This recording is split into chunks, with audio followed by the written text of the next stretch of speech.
بسم الله الرحمن الرحيم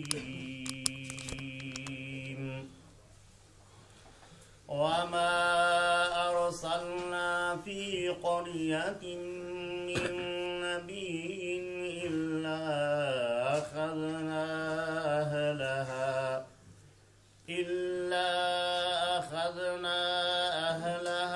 بالبأساء والضراء لعلهم يضرعون صدق اللہ العظیم۔ سورۃ الاعراف کی آیت نمبر 94 کی تلاوت آپ نے سماعت فرمائی۔ یہاں سے 12واں رکوع شروع ہو رہا ہے۔ اس سے پہلے آپ ذرا ایک سرسری نظر ڈالیے۔ حضرت نوح علیہ السلام کا ذکر ہوا تھا، حضرت ہود، حضرت صالح، حضرت شعیب، اور اس کے بعد بیان کرنے کے بعد اس کا خلاصہ بھی یہاں اللہ پوری پیغمبروں کی اور ان کی امتوں کی تاریخ بیان کر رہا ہے۔ وہ یہ وَمَا أَرْسَلْنَا فِي قَرْيَةٍ مِّن نَبِيٍّ، جب بھی ہم نے کسی ملک یا کسی شہر یا ٹاؤن میں ہم نے کوئی نبی بھیجا تو ایمان لانے کے بجائے لوگوں نے اس نبی کی تکذیب کی، اس کو جھٹلایا، میرے پیغام کو ٹھکرایا۔ اللہ فرماتا ہے کہ تو پھر میں نے کیا کیا؟ میں نے ان شہروں والوں کو، بستیوں والوں کو مصیبتوں میں، بیماریوں میں جکڑ لیا۔ کسی کی روزی تنگ کر دی، کسی کو جسمانی بیماری دے دی، کسی پر مصیبت ڈال دی، تاکہ وہ گڑ گڑا کر کے پھر میری بارگاہ میں توبہ کریں اور جھکیں۔ دیکھیں انداز، اس میں بھی رحمت ہے۔ مصیبت دینے، بیماری دینے، بھوک کی عذاب میں گرفتار کرنے کا مقصد بندوں کی طرح انتقام لینا مقصود نہیں ہے، بلکہ مقصود یہ ہے کہ تمہیں پہلے سکون کے ساتھ وہ کلمہ پڑھ لینا چاہیے تھا، نہیں پڑھا تو اب میں تم کو ناک پکڑ کے اپنی بارگاہ میں جھکا رہا ہوں۔ بھوک اس لیے کہ بھوک میں آدمی ایک دم سست ہو جاتا ہے، بھوک میں آدمی ہمبلنس دکھاتا ہے۔ تو ہم نے ان کی روزی تنگ کر دی، فقر و فاقہ میں ڈال دیا بھوک کی وجہ سے وہ، تاکہ وہ کمزور ہو کر میری بارگاہ میں جھک جائیں اور سوچیں کہ یا اللہ تو ہی تو ہے۔ تو عذاب اور تکلیف بھی اللہ دیتا ہے پاک کرنے کے لیے۔ شیخ اکبر ابن عربی نے فتوحات مکیہ میں لکھا ہے کہ لولت تطہیر ما وقعت تعظیم، اگر بندوں کو پاک کرنا مقصود نہ ہوتا تو اللہ تعالیٰ عذاب بھی نہ دیتا۔ عذاب اس لیے نہیں دیتا جیسے ہم انسان جو ہے ایک دوسرے کو تکلیف پہنچائے، وہ تڑپے تو یہ خوش ہوتا ہے۔ کسی کو قتل کر دیں اور وہ مر جائے، تڑپے، روئیں لوگ گھر والے، تو خوش ہوتا ہے کہ بہت اچھا کیا، میں نے بدلہ لے لیا۔ میرے رونے سے ستمگر کو ہنسی آئی ہے، میں روتا ہوں، ظالم ہنستا ہے۔ لیکن اللہ تعالیٰ کہتا ہے کہ میں نے جو تکلیف پہنچائی ان کو، بھوک اور مصیبت اور بیماری میں ڈالا، تو اس کا مقصد یہ تھا کہ میری بارگاہ کے سوا کوئی بارگاہ ہے نہیں، میرے سوا کوئی معبود ہے نہیں، میرے سوا کوئی خالق مالک رازق ہے نہیں، تو اس طرح نہیں جھکتے تو چلو اس طرح سے میں تمہیں جھکاتا ہوں۔ کتنی پیاری بات ہے، اسی لیے تکلیف دیتا ہے۔ ہم لوگ شکایت کرتے ہیں، ایک ہفتہ سے سر درد نہیں جا رہا ہے، شکایت ہوتی ہے کہ نہیں؟ کسی نے جادو تو نہیں کر دیا ہے؟ ضرور کسی نے تعویذ کیا ہوا ہے۔ تو یہ سب چیزیں جو ہیں، بجائے اس کے کہ یہ کہنے کہ ہم یہ دیکھیں کہ کیوں عذاب آیا، یہ تکلیف کیوں ہو رہی ہے نا۔ بعض اہل علم میں لکھا تھا کہ ایک ایک صاحب کے پیٹ میں درد ہوا تو وہ گئے حکیم کے پاس تو پوچھا کہ جناب کیا بات ہے، درد کیوں ہو رہا ہے؟ پوچھا کہ آپ نے کیا کھایا تھا رات میں؟ کہا کہ روٹی کھائی تھی لیکن وہ جلی ہوئی تھی، بھوک لگی تھی، میں نے جلی ہوئی روٹی کھا لی۔ تو کہا کہ پھر آپ کو اس کی ضرورت نہیں ہے، آپ کی آنکھ میں دوا ڈالنی چاہیے، کیونکہ آپ جانتے ہوئے 2 لقمہ کم ہی کھاتے تو کیا ہوتا، لیکن آپ جانتے ہوئے کہ روٹی جلی ہوئی ہے، پیٹ میں جا کے نقصان پہنچائے گی، آپ نے اسے کھا لی، تو اس کا مطلب کہ آنکھ کو دوا دینی چاہیے، پیٹ کو نہیں۔ تو اب آدمی کو اسباب ڈھونڈنا چاہیے اور خدا کی جو بے نیازی ہے اسے بھی دیکھنی چاہیے۔ اللہ تعالیٰ کسی کی عبادت کا محتاج نہیں، کوئی عبادت نہ کرے تو اس کا کوئی گھٹتا نہیں۔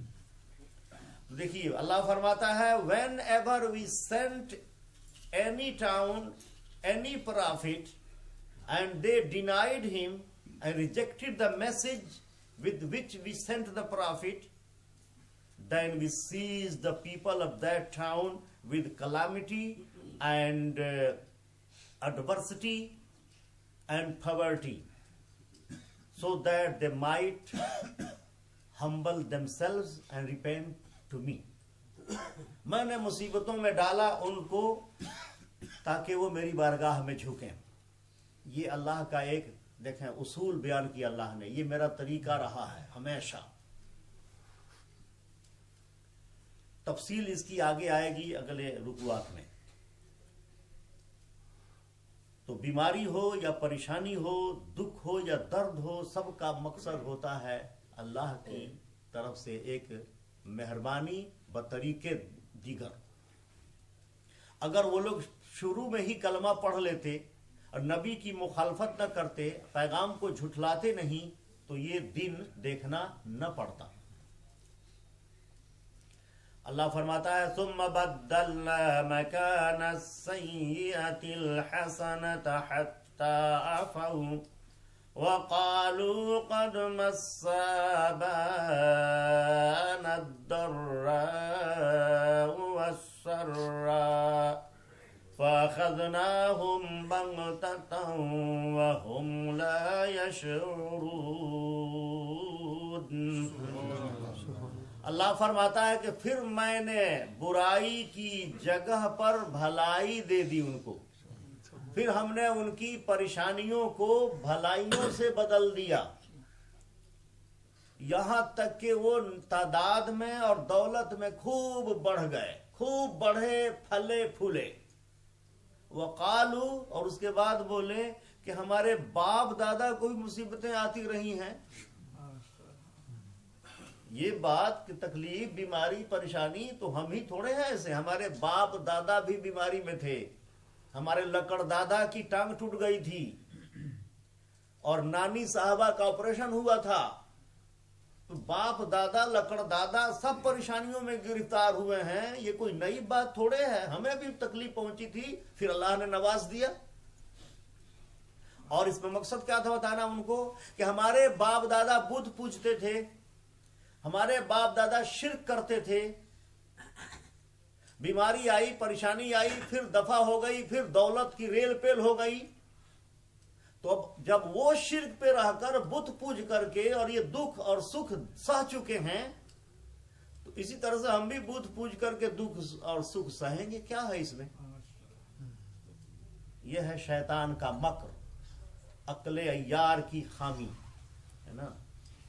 تو اللہ فرماتا ہے کہ جب یہ بات انہوں نے کی فَأَخَذْنَاهُمْ بَغْتَةً وَهُمْ لَا يَشْعُرُونَ، تو ہم نے ان کو اچانک دبوچ لیا اور ان کو پتہ بھی نہیں چلا۔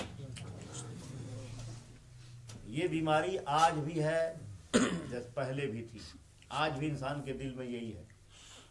ثُمَّ بَدَّلْنَا مَكَانَ السَّيِّئَةِ الْحَسَنَةَ، اللہ سبحانہ وتعالی says we changed the hardship with good. We replace the hardship with good.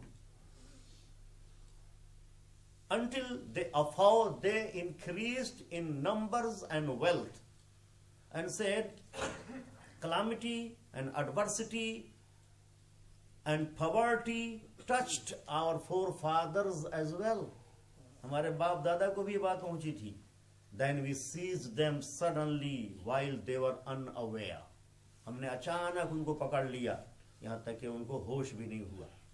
اللہ تعالیٰ اگر مصیبت ڈالنے سے پہلے کچھ نشانی بتا دے تو آدمی کو کچھ نہ کچھ صبر ہوتا ہے. لیکن جیسے ایک بادشاہ بہترین لباس پہن کر لاؤ لشکر کے ساتھ نکلا, کچھ پتا نہیں تھا وہ کو یہ تھا کہ ہم جائیں گے مزے سے شان و شوکت دکھا کر چلے آئیں گے. تو جب اپنے لاؤ لشکر اور وزیروں کے ساتھ گھوڑے پہ بیٹھ کر زرق برق لباس پہن کر جا رہا تھا کہ اچانک ایک بوڑھا آیا اور کہا کہ بادشاہ صاحب رکیے. تو اس نے کہا ہو آر یو, کون ہو تم مجھے روکنے والے؟ تو اس نے کہا کہ رک جائیے میں جو کہہ رہا ہوں.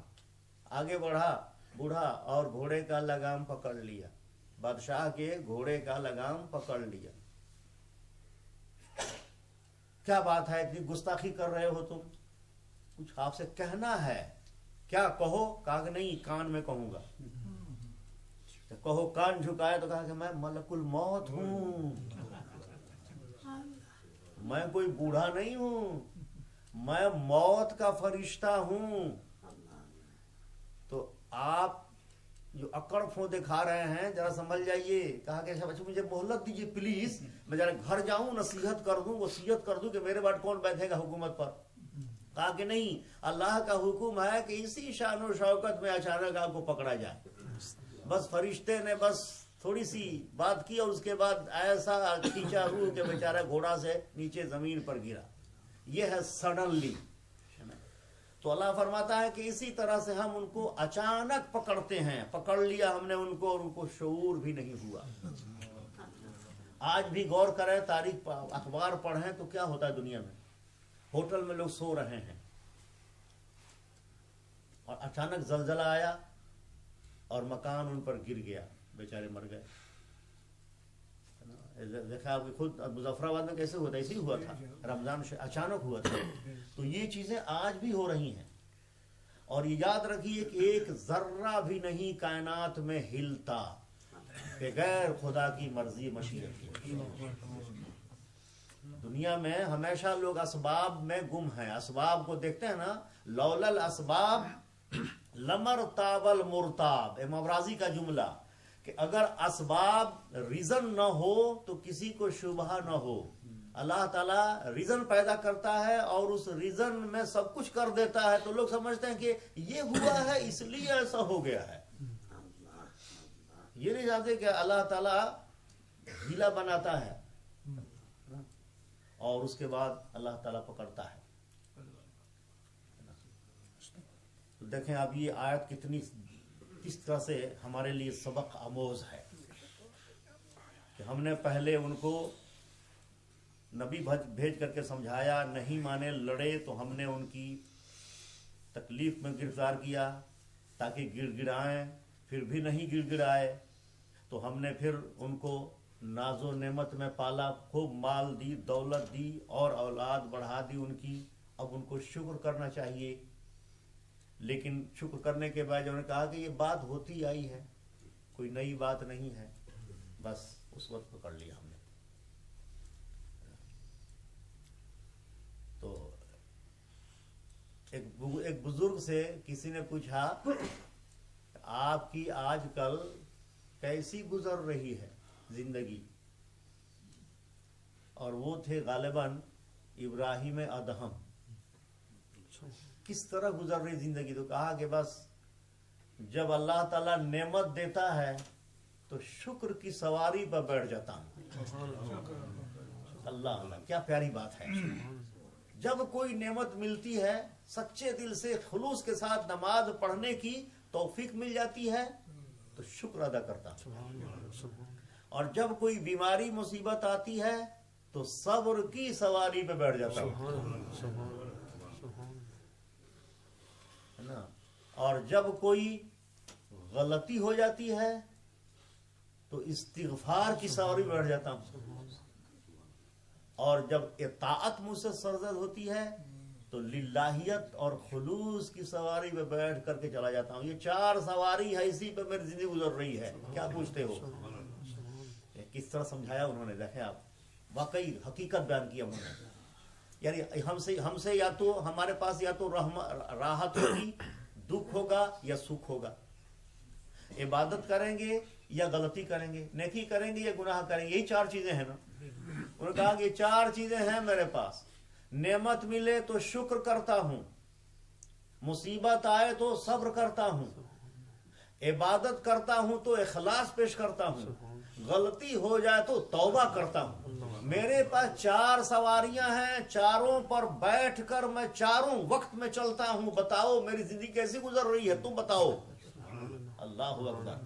یہی سواری ہمارے پاس ہونی چاہیے. تو اچانک اللہ تعالیٰ جب پکڑ لے، مومن اگر اچانک مرے تو اس کے لیے نعمت ہے.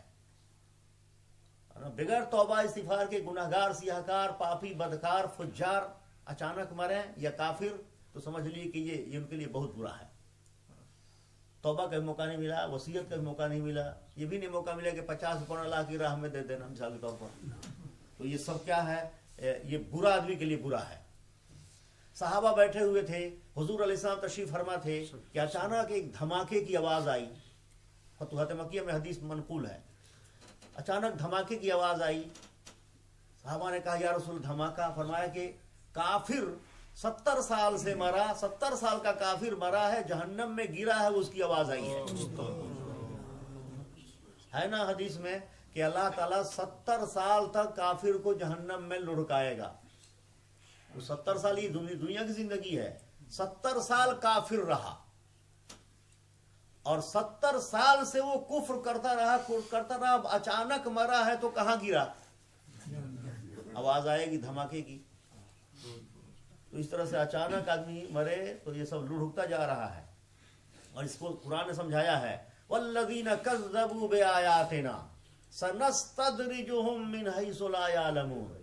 جو لوگ ہماری آیتوں کو جھٹلاتے ہیں، ایمان لانے کے بجائے جھٹلاتے ہیں، ہم ان کو دھیرے دھیرے کھینچ کر لے جا رہے ہیں اور ان کو پتہ نہیں چل رہا ہے. بڑی بڑی فش پکڑنے والے لوگ ہیں نا، بڑے بڑے مضبوط دھاگوں میں بڑی بڑی مچھلیوں کا شکار کرتے ہیں دریا کنارے. جب وہ منہ میں وہ کانٹا ڈال لے تو چونکہ بڑی ہوتی ہے تو وہ بھاگتی ہے، تو یہ رسی ڈھلتا جاتا ہے. اور جب کہیں غفلت کرتی ہے تو پھر دھیرے دھیرے کھینچتا ہے، کھینچتے کھینچتے کھینچتے جب اینڈ پر آئے تو برچھی مار کر اور باہر کھینچ لیتا ہے. اس کو کہتے ہیں استدراج. استدراج ان کے لیے ہوتا ہے جو کافر ہیں. کافر کو پتہ نہیں چلتا کہ وہ کہاں جا رہا ہے. کفر بھی کرتا ہے، باغ و بہار بھی ہے، کھیتیاں بھی لہا رہی ہیں، بینک بیلنس بھی ہے، اولاد بھی ہے، لیکن اس کو یہ پتہ نہیں کہ کیا ہو رہا ہے. اللہ اس کو دھیرے دھیرے کھینچ کر لے جا رہا ہے. جب اچانک مرتا ہے تو سیدھے جہنم کے پیندے میں جا کے گرتا ہے. تو قرآن شریف میں ہمارے نبی علیہ السلام سے جو مخالفت کرتا تھا، مقابلہ کرتا تھا کافر، اس کے بارے میں اللہ نے فرمایا کہ جلنا لہو مالم ممدودا و بنین شہودا.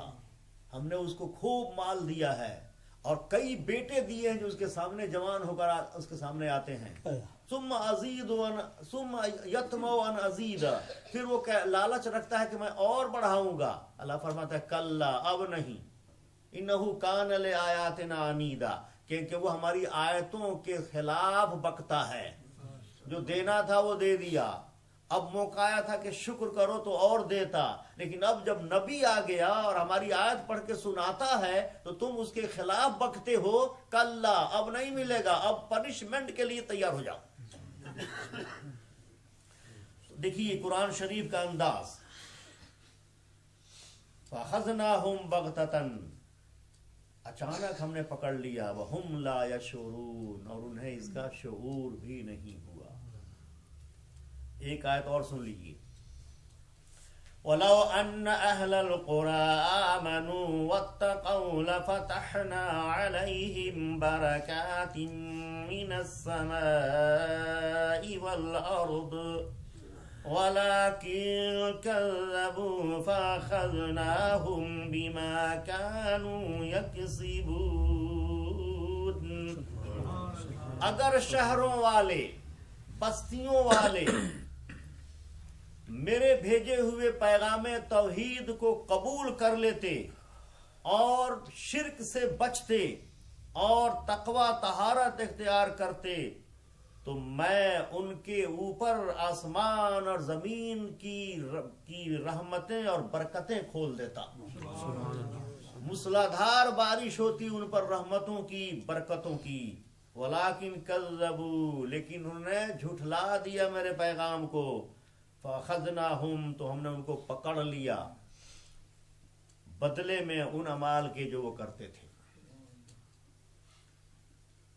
ایمان لانے کے بعد اس آیت نے بتایا کہ ایمان لانے کے بعد اللہ تعالی مرد مومن کو نوازتا ہے اور غیب سے اس کی کارسازی فرماتا ہے. کتنی کلیئر آیت ہے یہ. وَلَوْ أَنَّ أَهْلَ الْقُرَىٰ، if the people of the world, people of the towns had believed in the divine message and avoided from the shirk and becomes pious, surely we would have opened the blessings of the heavens and earth upon them. اگر وہ ایمان لائے ہوتے تو میں ان کے لیے آسمان و زمین کے خزانے کھول دیتا. اس کا ایک مطلب یہ ہے کہ یہ نوبت ہی نہ آتی بلکہ اللہ تعالیٰ انہیں نوازتا. جیسے مثال کے طور پر بڑے بڑے صحابہ تھے جن کو بڑی سخت غربت تھی ابتدا میں، لیکن بعد میں ان کی حدیث میں موجود ہے کہ اتنی دولت تھی، اتنی اولاد تھی کہ گننے میں نہیں آتی تھی. دولت اتنی تھی کہ کہاں رکھیں، کہاں اٹھا کے رکھیں، کہاں سنبھالیں. یہ ہوتا ہے. ایک مطلب اس کا یہ ہے کہ اوپر سے اور نیچے سے اللہ کی طرف سے غیبی علوم بھی اترتے دل و دماغ پر اور سینے سے بھی حکمت کے موتی نکلتے. اوپر نیچے سے اللہ تعالی علوم معرفت، توحید و حقائق سب کچھ سے نواز دیتا. اور یہ سب سے بڑی رحمت ہے. سب سے بڑی رحمت یہ ہے کہ اللہ توحید کا سچا علم عطا کر دے. ہمارے پیارے رسول صلی اللہ علیہ وسلم، اللہ ان پر ہر لمحہ لاکھوں رحمتوں کی برسات بھیجے. ایک حرف کسی سے نہیں پڑھا، صرف دل کی کتاب پڑھتے رہے غار حرا میں. اور جب پڑھتے پڑھتے جب خود ہی سے نکلے، خدا میں ڈوب گئے تو جبریل کو آنا پڑا. تو جبریلی وصف جو ہے یہ کیا ہے؟ جبریلی وصف جبریلی کیا ہے؟ اللہ کا صفت کلام. ہم بولتے ہیں کہ نہیں؟ ہم بولتے ہیں. تو یہی اگر ہم اپنی خودی سے گم ہو جائیں اور ہمیں اپنا شعور نہ رہے تو جبریل بولے گا، ہے نا. لیکن یہ سب میں کہاں صلاحیت ہے؟ یہ اسی کے لیے جس کو اللہ نبی بناتا ہے. لیکن بہرحال یہ بات ضرور ہے کہ اللہ تعالیٰ نے اپنی بولتا ہے، وہ سنتا ہے، وہ دیکھتا ہے، وہ طاقت والا ہے، وہ سب چیزیں ہمیں موجود ہیں. ہم بھی دیکھتے ہیں، ہم بھی سنتے ہیں، ہم بھی بولتے ہیں، ہم بھی پکڑتے ہیں، ہمیں بھی طاقت ہے. یہ کس نے دیا ہے؟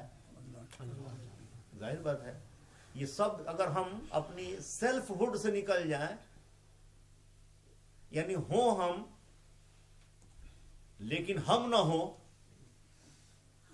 تو یہ سب اللہ کی طرف سے چلی جاتی ہے. اس میں پھر طاقت آ جاتی ہے. مثلا قرآن میں ہے کہ وَاسْتَغْفِرُوا رَبَّكُمْ ثُمَّ تُوبُوا إِلَيْهِ يَزِدْكُمْ، قرآن میں يَزِدْكُمْ قُوَّةً إِلَىٰ قُوَّتِكُمْ. اگر استغفار کرو، توبہ کرو، اللہ کی توحید کو پکا کر لو تو اللہ تمہاری طاقت میں اور طاقت بڑھا دے گا. يَزِدْكُمْ قُوَّةً مَا قُوَّتِكُمْ، قوت میں اور قوت بڑھا دے گا. اس نے طاقت دی ہے اور طاقت دے دے گا، یعنی روحانیت سے بھر دے گا. اسی لیے آپ دیکھیں گے کہ بڑے پتلے دبلے کمزور، کندھے پر صرف مسلح ہے، ہاتھ میں صرف لاٹھی ہے، اور وہاں پہنچ کے کہتے ہیں کہ فرعون میں اللہ کی طرف سے آیا ہوں، ہے نا. وہاں دیکھیں آپ، وہ خدائی کا دعویٰ بھی کر رہا ہے، لاؤ لشکر بھی ہے، بڑے طاقتور بادشاہ کے وزیر مشیر ہیں، اور اس پیغمبر کے پاس کیا ہے؟ ہاتھ میں عصا، کندھے پر مسلح. یا اللہ وہاں کیسے جاؤں؟ ڈر لگتا ہے. وہ میں نے ان کا ایک آدمی ہی مارا ہوا ہے مکہ مار کے. کہا کلا، بالکل مت ڈرو، اننی معکما، تمہارے ساتھ اور تمہارے بھائی ہارون کے ساتھ میں ہوں، اسمع و ارا، سنتا بھی ہوں دیکھتا بھی ہوں. دیکھیں اب یہ کہاں سے طاقت آئی تھی؟ یہ طاقت کیوں آئی تھی؟ اسی طاقت میں اللہ نے طاقت ایسی بھر دی تھی کہ روحانیت تھی کہ اب بادشاہ خدائی کا دعویٰ کرنے والے کو مجال نہیں ہوئی کہ کچھ بال توڑ سکے، ان کا بال بیکا کر سکے. اس طرح سے آپ ایک دو نہیں، یہ تو نبی کی بات ہے. ہمارے نبی کو دیکھیں، آپ تقریر فرماتے ہیں کہ سنو، نصر عبدہ ہزم الاحزاب وحدہ، مشرکین، کفار، یہود، نصارہ اور مکے اور ارد گرد کے جتنے دشمن میرے خلاف تھے، اللہ نے اکیلا سب کو شکست فاش دے دی، اور ان کے کلام کے سامنے کسی کو ٹھہرنے کی مجال نہیں تھی. جب بولتے تھے تو مجال نہیں کہ کوئی کافر بولے. یزدکم قوتا الی قوتکم. اور ایک بات اور سن لیجئے، اللہ والے، یہ تو نبی ہیں، نبی کے غلاموں کی بات سنیے. مولا روم جب ترکی پر ہلاکو خان کی فوجوں نے حملہ کیا اور پورا شہر کو گھیر لیا تو مسلمان بہت گھبرائے، اور گھبرانے کے بعد مولا روم کے پاس پہنچے، کہا کہ حضرت کچھ تو کیجئے، یہ دشمن چاروں طرف سے شہر گھیر چکے ہیں. تو آپ نے مسلح اٹھایا، وضو کیا، مسلح اٹھایا، اور جہاں سامنے ہلاکو کی فوجیں تھیں، گھوڑے تھے، تیر انداز تھے، وہاں گئے اور مسلح بچھا کے نیت کر لی. اللہ لڑنے کا انداز دیکھیں. وہ گھوڑے پر ہیں، تیر ہے ان کے پاس، تلوار ہے، اور ان کے پاس مسلح ہے اور کچھ نہیں ہے. مسلح بچھا کے نیت کر لی نماز کی. اب دشمن نے مارا، تیر چلا تو تیر، اور یہ مر جائے تو تیر کھینچتا ہی نہیں تھا. جب کھینچتے تھے تو کھینچتا نہیں تھا. گھوڑے پہ بیٹھے کہ چلو گھوڑے کو دوڑائیں اور کچل دیں، تو گھوڑا بیچارہ چلتے ہی نہیں تھا. ہلاکو نے سوچا کہ چلو یہ سب سپاہی ہیں، میں بیٹھتا ہوں. وہ گھوڑے پہ بیٹھا، اور گھوڑے پہ بیٹھ کر کے اور سوچا کہ ایڑ لگاؤں، یہ اڑے اور جا کے میں اس کو کچل دوں. گھوڑا بیچارہ ایڑ لگانے کے بعد بھی نہیں بیٹھتا تھا، نہیں اٹھتا تھا، اور وہ مسلح اس سے بچھائے، بس شوق سے نماز پڑھ رہے ہیں. آؤ اس روحانیت کا مقابلہ کرو. یزدکم قوتا الی قوتکم، قوت میں اللہ نے قوت دے دی ہے. ہلاکو نے دیکھا کہ جناب سپاہی بھی ہار گئے، گھوڑا بھی ہار گیا، تیر بھی نہیں چلتا، میں جنرل ہوں سب سے بڑا، میرے حال ساتھ بھی یہی ہوا، اس کا مطلب کو بھاگو یہاں سے ورنہ یہ اکیلا ختم کر دے گا. بس اتنے کے بعد سب کے سب ملک چھوڑ کر بھاگ نکلے. ایک فقیر نے اپنی روحانی قوت سے ہلاکو کی فوجوں کو ترکیہ سے بھگا دیا. کافر ہے تو تلوار پہ کرتا ہے بھروسہ، مومن ہے تو بے تیج ہی لڑتا ہے سپاہی. اللہ علامہ اقبال نے اس طرف اشارہ کیا ہے. دیکھیں قرآن میں ہے کہ یزدکم قوتا الی قوتکم واستغفروا ربکم ثم توبوا الیہ. یزدکم قوتا الی قوتکم، توبہ کرو، رب کی طرف جھکو، اللہ تمہاری قوت میں روحانی قوت بھر دے گا. بالکل حق بات ہے. اور قرآن کہتا ہے کہ سچے ہو جاؤ گے تو اللہ خود ڈیفینس کرے گا. ان اللہ یدافع عن الذین آمنوا. اللہ سبحانہ تعالی himself defends for those who have believed. مومنوں کے لیے خود ڈیفینس کرتا ہے، ان کی طرف سے کرتا ہے. تو اس قسم کے ایک دو نہیں سینکڑوں واقعات ملیں گے.